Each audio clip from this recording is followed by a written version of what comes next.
Praise Lord. എല്ലാവർക്കും യേശു കർത്താവിൻ്റെ നാമത്തിൽ സ്നേഹവും വന്ദനവും അറിയിക്കുന്നു. അനുഗ്രഹീതമായ നല്ലൊരു ദിവസം യേശു കർത്താവ് നമുക്ക് നൽകി തന്നതിനായി സ്തോത്രം. നമ്മുടെ ദൈവം നമ്മളെ നന്നായി അറിയുന്നുണ്ട്. നമ്മുടെ ഹൃദയത്തിൻ്റെ വേദന അറിയുന്നുണ്ട്. നമ്മുടെ ഭാരം അറിയുന്നുണ്ട്. ആ കർത്താവിൻ്റെ കരത്തിലേക്ക് നമ്മളെ ഇന്ന് പകൽക്കാലം ഒന്ന് ഏൽപ്പിച്ചു കൊടുക്കാം. നമുക്ക് ദൈവസന്നിധിയെ പ്രാർത്ഥിക്കാം. ഒരു വചനം ഇന്ന് പകൽക്കാലം നമുക്ക് ഒന്നിച്ച് ധ്യാനിച്ച് ദൈവസന്നിധിയെ നമ്മളെ സമർപ്പിക്കാം. ലൂക്കോസിൻ്റെ സുവിശേഷം 22-ാം അധ്യായം അതിൻ്റെ 43-ാം വാക്യം. അവനെ ശക്തിപ്പെടുത്തുവാൻ സ്വർഗത്തിൽ നിന്ന് ഒരു ദൂതൻ അവന് പ്രത്യക്ഷനായി. നമുക്കറിയാം, യേശു കർത്താവ് ഒലിവുമലയിലേക്ക് പുറപ്പെട്ടു പോയി. അവിടെ ശിഷ്യന്മാരുമൊത്ത് ഹല്ലേലൂയ ക്രൂശിതനാകുന്നതിന് തൊട്ടു മുമ്പ് പ്രാർത്ഥിക്കുന്ന ഒരു പ്രാർത്ഥനയുണ്ട്. ഹല്ലേലൂയ. അവിടെ ശിഷ്യന്മാരുമായി ഒന്നിച്ചു പോകുമ്പോൾ യേശു കർത്താവ് ശിഷ്യന്മാരെ ഒരിടത്ത് നിർത്തിയിട്ട് യേശു കർത്താവ് പറയുക, നിങ്ങൾ പരീക്ഷയിൽ അകപ്പെടാതിരിപ്പാൻ പ്രാർത്ഥിപ്പിൻ എന്ന് പറഞ്ഞു. നമ്മുടെ ജീവിതത്തിൽ പരീക്ഷയെ ജയിക്കേണ്ടത് പ്രാർത്ഥനയിലാണ്. അതുകൊണ്ട് യേശു കർത്താവ് ശിഷ്യന്മാരോട് പറയുന്നത്, നിങ്ങൾ പരീക്ഷയിൽ അകപ്പെടാതിരിപ്പാൻ പ്രാർത്ഥിപ്പിൻ. ഹല്ലേലൂയ.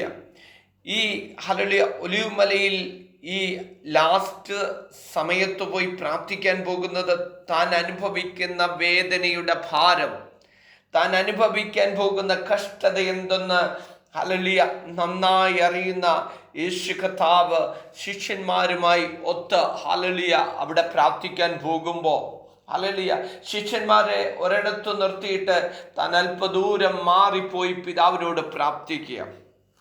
ആമേൻ. ഹല്ലേലൂയ.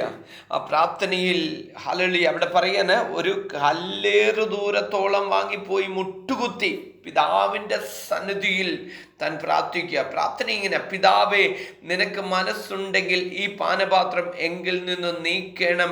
ഹല്ലേലൂയ. എങ്കിലും എൻ്റെ ഇഷ്ടമല്ല, നിന്റെ ഇഷ്ടമാകട്ടെ. ഹല്ലേലൂയ. ഈ പ്രാർത്ഥന കഴിയുമ്പോൾ ഹല്ലേലൂയ അവിടെ ദൈവത്തിൻ്റെ ഒരു പ്രവൃത്തി വെളിപ്പെടാൻ പോകുക. ഹല്ലേലൂയ. ഹല്ലേലൂയ. ഈ പ്രാർത്ഥന കഴിഞ്ഞ് എന്ന് പ്രാർത്ഥിച്ചു കഴിഞ്ഞപ്പോൾ അവനെ ശക്തിപ്പെടുത്തുവാൻ സ്വർഗത്തിൽ നിന്ന് ഒരു ദൂതൻ അവന് പ്രത്യക്ഷനായി. ഹല്ലേലൂയ.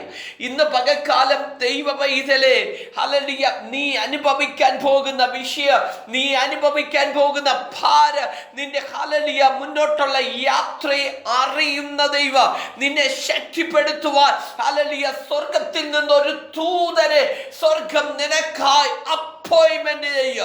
ഇന്ന് പകൽക്കാലം വിശ്വസിക്കുന്ന എത്ര പേരുണ്ട്? ഹല്ലേലൂയ. നീ വിശ്വസിച്ച ദൈവത്തിന്റെ മഹത്വം കാണുക.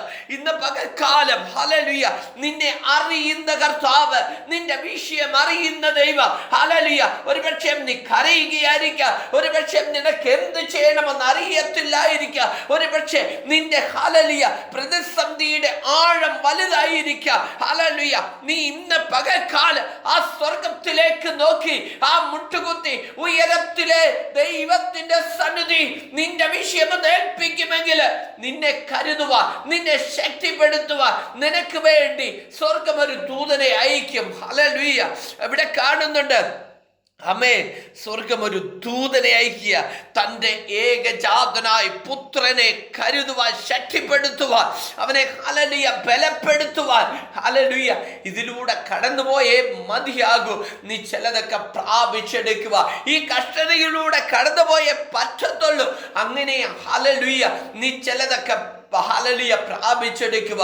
ചില ഹല്ലേലൂയ ഈ ദിവസങ്ങളെ കർത്താവെ വില കൊടുത്ത് ദൈവസന്നിധി നിൽക്കുമെങ്കിൽ നീ ചിലത് പ്രാപിച്ചെടുക്കുക. ഇന്ന് പകൽക്കാലം ദൈവം നമ്മളെ ഓരോരുത്തരെ അനുഗ്രഹിക്കട്ടെ, ശക്തീകരിക്കട്ടെ. ഈ പ്രഭാതം ഹല്ലേലൂയ ഹല്ലേലൂയ കർത്താവിൻ്റെ വലിയ സാന്നിധ്യം അനുഭവിക്കുന്ന പ്രഭാതമായി മാറട്ടെ. ശക്തിയോടെ ബലത്തോടെ നിൽക്കുക. സ്വർഗം ഓരോരുത്തരെയും അനുഗ്രഹിക്കട്ടെ. നമ്മുടെ കണ്ണുകൾ അടയ്ക്കാം, പ്രാർത്ഥിക്കാം. പരിശുദ്ധരായ ദൈവമേ, സ്വർഗീയ പിതാവേ, ഈ വചനം കേൾക്കുന്ന എല്ലാവരെയും ഞങ്ങളുടെ കരത്തിലേക്ക് ഏൽപ്പിച്ച് അനുഗ്രഹിച്ച് പ്രാർത്ഥിക്കുന്നു. സകല മഹത്വവും കർത്താവിന് യേശുവിന്റെ നാമത്തിൽ തന്നെ. ആമേൻ.